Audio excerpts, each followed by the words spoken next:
श्री नंददास जी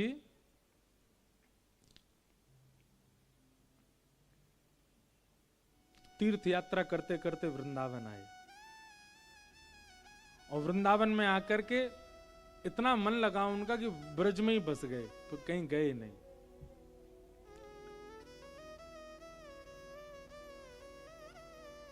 परंतु एक दिन नंददास वृंदावन में भ्रमण कर रहे थे, बहुत अच्छा लग रहा था, यमुना का पुलिन, सघन वन, सब जगह भ्रमण करते करते तभी उन्होंने क्या देखा, एक घर के ऊपर एक परम सुंदरी युवती खड़ी है।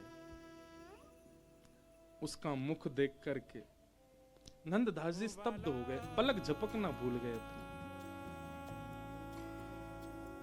देखते रहे उसके चित्त को, उसके स्वरूप को। वो अपना कार्य करके जैसे चली गई तो नंददास व्याकुल से हो गए, कहां है कहां है, ढूंढने लगे, खिड़की से झांकने लगे, द्वार पर ही पहुंच गए।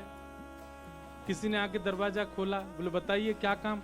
बोले एक युवती छत पर घूम रही थी, मुझे उसको देखना है। तो किसी को भी अटपटा लगे ऐसा कोई कहे तो।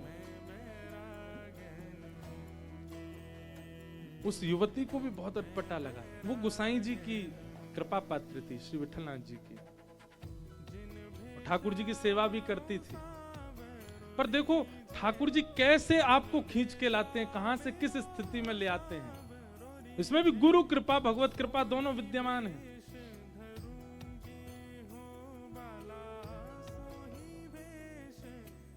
द्वार पर ही बैठ गए और नंददास स्वयं नहीं जानते कि वो ऐसा क्यों कर रहे हैं। उनको ऐसा क्या दिख रहा है उसके रूप में जिसके लिए वो वहां स्थिर होकर बैठ गए।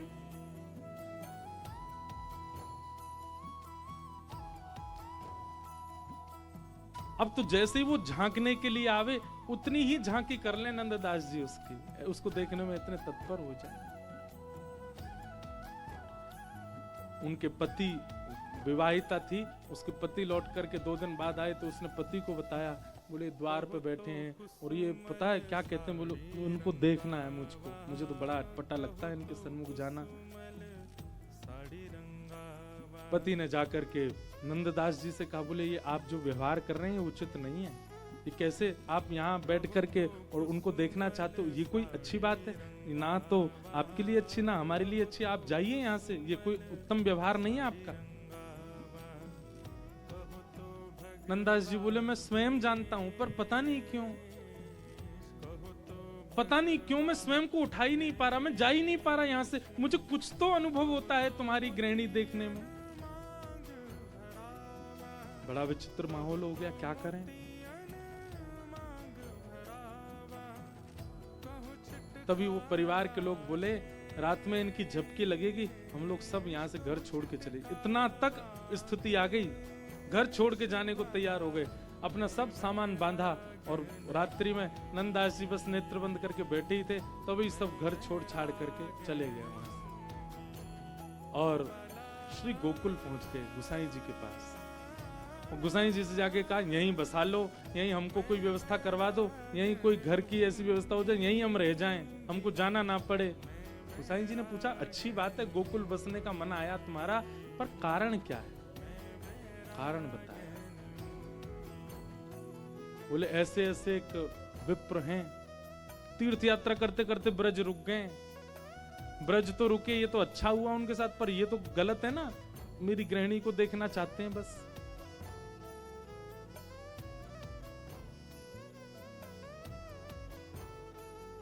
गोसाई विठलनाथ जी के तुरंत नेत्र बंद। ये देखो ये गुरु का स्वरूप, बहुत ध्यान से सुनना। गोसाई जी के नेत्र बंद हो गए और तुरंत गोसाई जी कहते हैं कि भाई सुनो, वो व्यक्ति कुपात्र तो नहीं है, वो व्यक्ति कुपात्र नहीं है। क्यों? गोसाई जी कह रहे हैं यदि वो कुपात्र होता, उसके चित्त में यदि मलिनता होती, तो उसके इस व्यवहार से तुम लोग घर छोड़ करके कहीं और जाते, पर उसके इस व्यवहार से तुम घर छोड़ करके गोकुल आ गए हो, धाम में प्रवेश मिला है, इसका मतलब उसका चित्त मलिन नहीं है। कितनी बड़ी बात, समझ रहे हैं बात को? अगर जीवन में घटने वाली कोई घटना आपको गुरु सन्मुख करती है, आपको धाम सन्मुख करती है, आपको वैष्णव सन्मुख करती है, आपको संत सन्मुख करती है, तो उस घटना की बारी बारी बलियां जाओ, बारी बारी बलिहारी जाओ, कि उसकी वजह से हम भगवत सन्मुख हुए। भले ही वो एक घटना है, नाम उसका बुरा है, और उसकी वजह से मिले सदगुरु, मिला धाम। और ऐसा कईयों के साथ होता है जीवन में। ऐसी कोई घटना या ऐसा कोई व्यवहार चित्त में आ जाता है या जीवन में घट जाता है, जिसके कारण आप एक क्षण के लिए भगवत धाम, भगवत तीर्थ, भगवत उपासक बन जाते हो।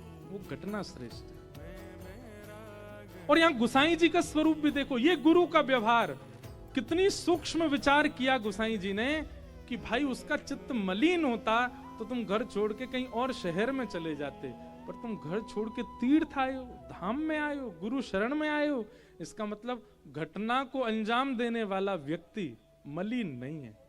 हाँ, उसके चित्त में निर्मलता तो है, पर मलिनता का एक चौका लगा हुआ है ऊपर। जैसे हीरा कोयले में रहता है, कोयला दूर कर दो, है तो मूल्यवान हीरा ही भीतर, बस बाहर के आवरण से कोयला दिखाई देता है।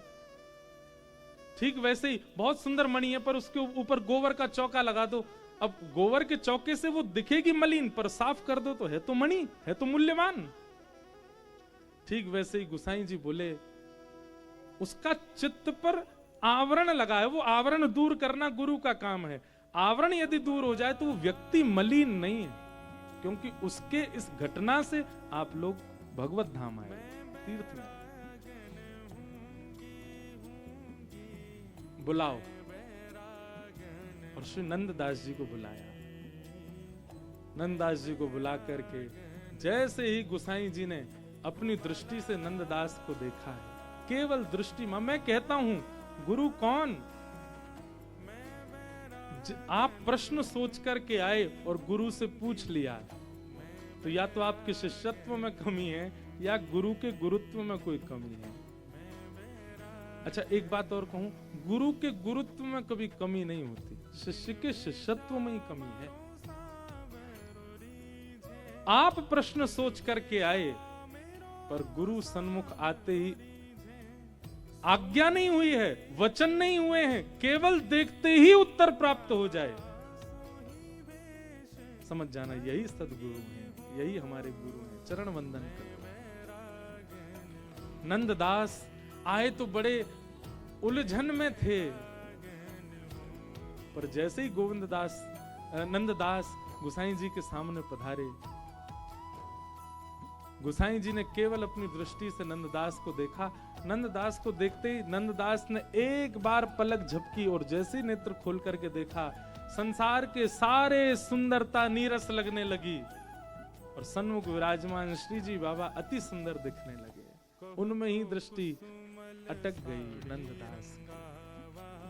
अब तो बस वही दिख रहे हैं, ये देखो श्याम, ये देखो श्याम, यही तो है मेरे जीवन का।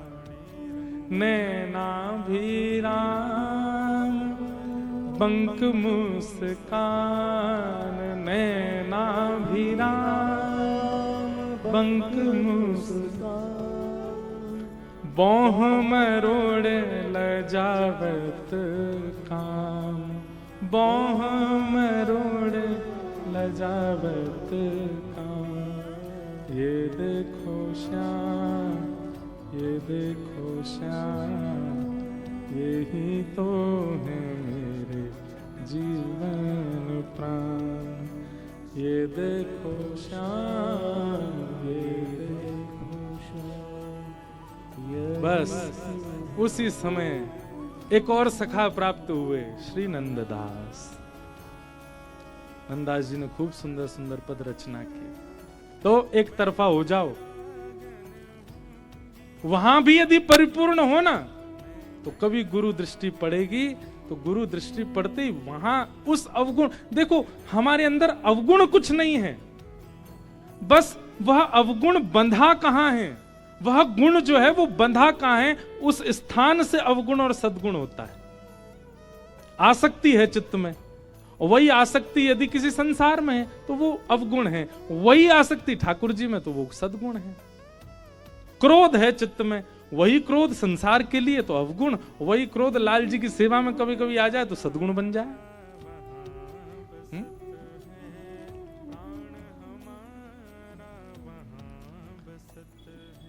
वही मोह संसार में है तो दोष है, वही ठाकुर जी में आ जाए तो गुण बन जाए।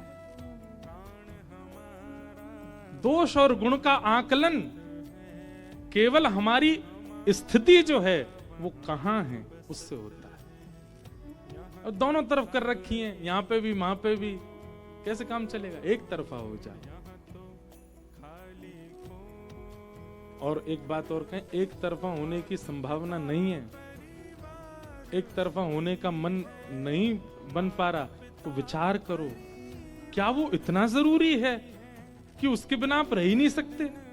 क्या वह इतना आवश्यक है कि अब आप इतने वर्ष के हो गए, यहाँ पे अधिकतर सब लोग जितने भी बैठे, छोटे छोटे बच्चे तो होंगे पर अधिकतर सब 20-25 साल से ऊपर के बैठे हो। दे तो दिया आपने 25 साल, और कितना दोगे उस भाव को? बस हो गया, अब आ जाओ इस तरफ और पूरे पूरे आओ। हम एक बात कहते हैं, हमारे ठाकुर जी की गणित बड़ी कमजोर है, हमारे लाला की मैथमेटिक्स बहुत कमजोर है। आपने ठाकुर जी से कही ठाकुर जी बोले हाँ जी बोलो। हम आपकी तरफ 60% हैं और संसार की तरफ 40% हैं। ठाकुर जी के भैया कहा बोले, यशोदा मैया ने गुरुकुल ना भेजो मुंह को पढ़वे काजे, मुंह पे गणित ना आवे, मुंह पे तो केवल एक ही बात आवे, 0 आवे और 100 आवे, बस यही समझ में आवे। ये 40, 50, 60 ये कौन सी गिनती है मोह ना पतो? या तो 0 आवे या पूरा 100 आवे। तो हम कहते हैं, हमारे ब्रज के संत कहते हैं, ठाकुर जी कह रहे हैं पूरो दो और पूरो ले जाओ, बिल्कुल मत दो और बिल्कुल मत लेके जाओ। ये हिसाब आता है ठाकुर जी को। आप ठाकुर जी से हिसाब करोगे, 40 आप 60 संसार, ठाकुर जी के भाज जाए आते, मुझे मत बतावे, मेरा दिमाग घूम जाएगा, इतनो नाम मुझे गणित ना आवे। पूरे दो, पूरे ले जाओ, एक तरफा हो जाओ भैया। हम बिल्कुल मना नहीं कर रहे संसार के हो जाओ, पर हो जाओ, एक तरफा ही रहो। ये दोनों तरफ रहना आप अपना घाटा कर रहे हो। अब तक की बात पुरानी, अब नई बात। यहां जितने बैठे हैं अब सब लोग गांठ बांधे ही लो, अब ठाकुर जी के रहो, काहे को जानो वहां पे, वो ऑप्शन देना ही नहीं है। जैसे केबीसी आता ना, कौन बनेगा करोड़पति, उसमें एक 50-50 लाइफ लाइन होती है, उसको एक्टिवेट करते ही 2 ऑप्शन गायब हो जाते हैं। कथा में 50-50 वाली नहीं है, 100 वाली है, उससे सबरे ऑप्शन गायब है गए, एक ही रह गया, क्या? श्री गिरधर लाल। बस अब यहां बैठे हो तो आज ही गांठ बांध लो, केवल लाल जी के रहेंगे और कोई के नहीं होंगे।